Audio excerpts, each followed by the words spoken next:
Cross live now to Victor Gao, chair professor at Suzhou University. Victor, good to have you on the program with us. You know, following the summit, it was mostly Western countries that signed that joint communique. I know China did not participate in the summit, but what is China's position on the document?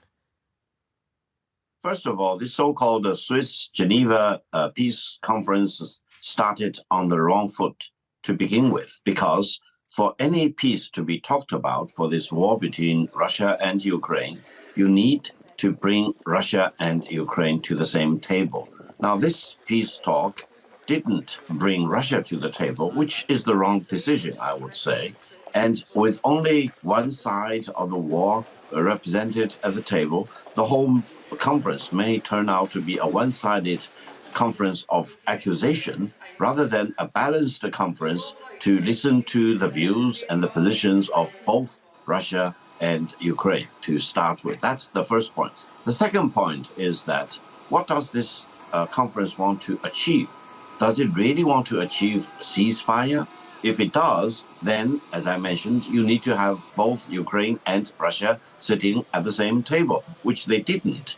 Now, for any declaration or communique to be signed and published at the end of the conference, if you really do not have a balanced view about what really had happened and what should be done to bring the war to an end, again, it's one-sided. It does not represent the totality of mankind, for example. It doesn't even represent the views of Ukraine on the one hand and Russia on the other hand. So I think the conference in itself, very unfortunately, was a big failure because it wasted a lot of time. It brought so many countries to Geneva to talk about peace, but the real intention was not peace. The real intention was not to really achieve ceasefire, to bring this war to an end. Because if you really want to achieve ceasefire, bring Russia and Ukraine onto the same table so that they can talk to each other. They can really negotiate the conditions upon which peace can be restored. China didn't participate because China always wanted to bring both Russia and Ukraine onto the same table. And when it was finalized that Russia was not invited and Russia would not attend, then this conference would serve no useful purpose at all from the Chinese perspective. I personally think China made the right decision not to attend this conference in Geneva. Yeah, Victor, that leads me to my next question. The U.S. National Security Advisor said that China skipped the summit because Putin requested China to skip it. Is that based in any reality? How is that statement being seen by China? Would China do something like that just because Putin told them to?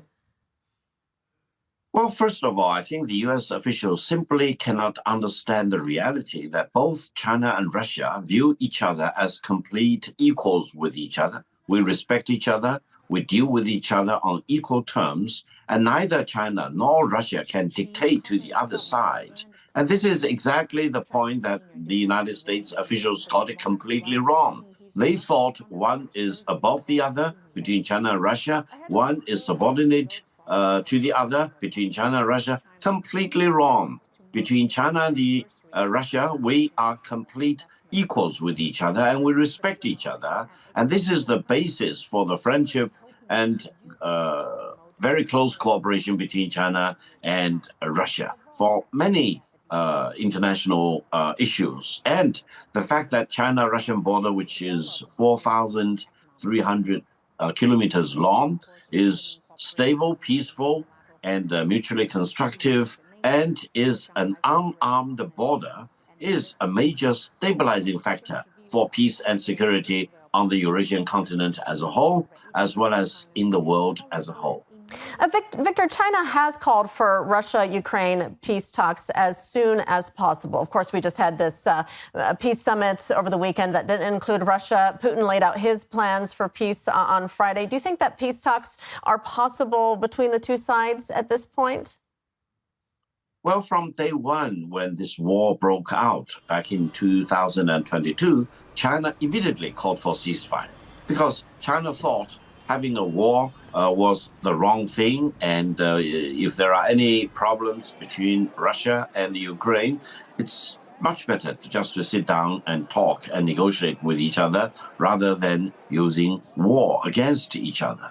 And China's position has never changed. China has, for more than 2 years, always been calling on Russia and Ukraine to sit down, to resort to peace, to negotiation, diplomacy, to talk the issues out. And both Russia and Ukraine need to refuse to be held hostage by other powers like the United States, like NATO member states, which may actually want to pour more fuel onto this fire in the war in Ukraine to gain their own geopolitical purposes and gains. And I think China will continue to do the right thing, that is to call for the ceasefire, to urge all the other countries to discontinue supplying weapons to one side or the other. And I think negotiations for a very complicated war like this need to be done in complete privacy and great confidentiality. It cannot be conducted as a Roman conference, for example, open to everyone, because you will lose the sensitivity, the privacy, the confidentiality, and you will really spoil the fun before it just starts.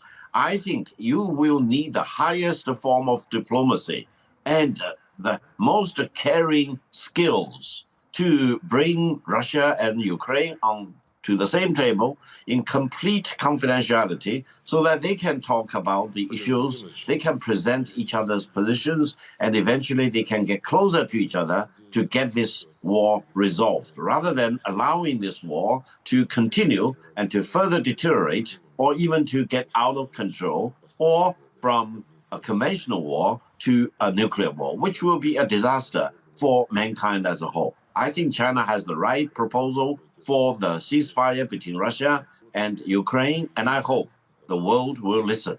Yeah, certainly nobody wants nuclear war. Victor, a significant contingent of participants in this peace conference over the weekend, including India, Saudi Arabia, Brazil, and South Africa, rejected the joint communique announced at the summit. And of course, even more countries didn't even attend, China as well, as we've been saying. But what does this say about the global support for this strategy that Ukraine is employing here? Well, first of all, this fact really demonstrated in a very forceful way that the world we are living in is a multipolar world. It's not a unipolar world. It's not a world that any single country can dictate its terms to the rest of the world. And I would say countries like India, Brazil, all these important countries you just now mentioned are not only important in themselves, but also have their own brain power. They have their own bandwidth, for example. They can come up with their own conclusion. They cannot be easily dictated to one way or another by Ukraine on the one hand, or by any of its backers on the other hand. I think they will use their own brain power to analyze the situation and to agree or disagree on a major point in principle. And they will analyze all the factors, all the reasons, to come to their own conclusion. This will make the whole world today a much better world, more balanced world, where countries, big or small, will have a chance to present their own view rather than only one view dictated by a certain other country. All right, we're going to leave it there. Victor Gao, Chair Professor at Suzhou University. Victor, great to have you on as always. Thank you.